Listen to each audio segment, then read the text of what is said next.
So this idea of having a vision of what it is you want to achieve with your life, we're asking you in the portfolio this week to think about, what do you want to achieve? Last week, a lot of you got inspired by the movie Bringing Down a Dictator.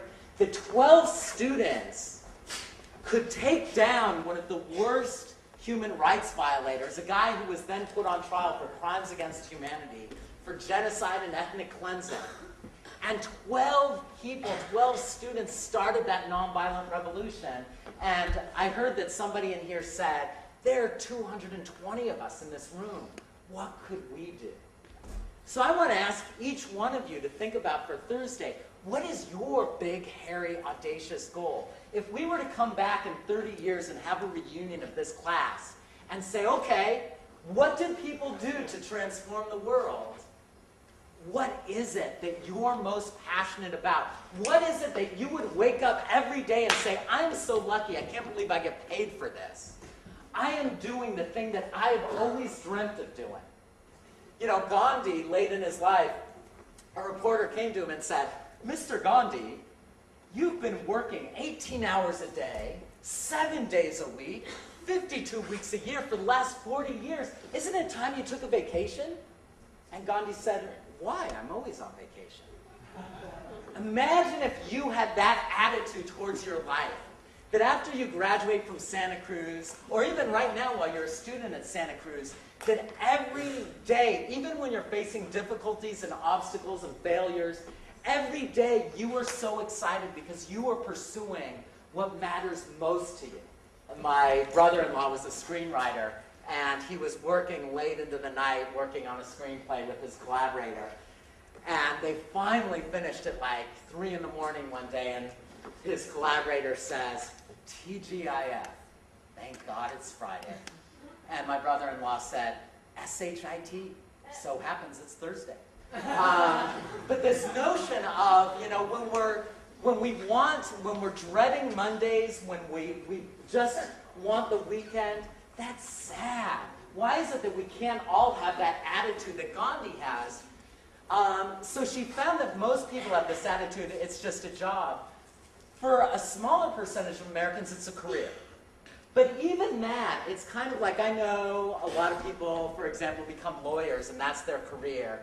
And so in undergrad, they're working hard and studying for the LSAT because they want good grades. And you say, are you happy? And they say, no, but just wait. If I get into Harvard Law School, then I'll be happy.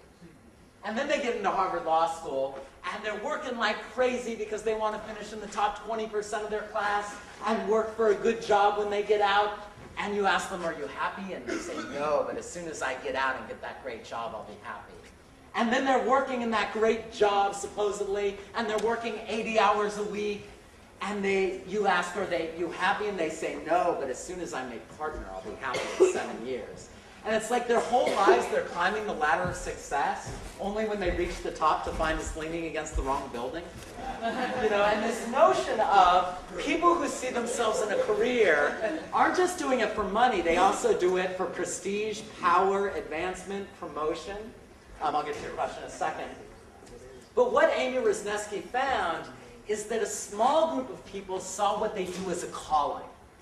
That they love what they do so much and they feel like they're making a contribution. Now some of you may say, Scott, this sounds very elitist. Not everybody can do a job that they love. Not everybody's going to be a doctor healing people or be a lawyer resolving conflict. Oftentimes lawyers create more conflict. You can talk to me about that in office hours. But what Amy Wrzesniewski studied is she didn't study people in professional jobs. She studied people doing what a lot of people derisively call menial labor. So she would go into hospitals and interview all the people who clean bedpans. So literally cleaning other people's craft. And she would ask, what do you think of the job? Well, understandably, a lot of people hated their job. Other people saw it as a career. But some people said, I love what I'm doing because I'm contributing to healing patients. I'm contributing to improving medical care. I am giving people brighter days. So in any position, you know, Martin Luther King Jr. has this famous speech where he says, if you are called to be a street sweeper, Be the best street sweeper in the world. Sweep streets like Michelangelo painted paintings. Sweep streets like Beethoven and Mozart composed music. And this idea that if you can see what you do as a calling, that this is your deep, driving desire, then not only are you going to be happy, but you're going to make an incredible impact on people's lives.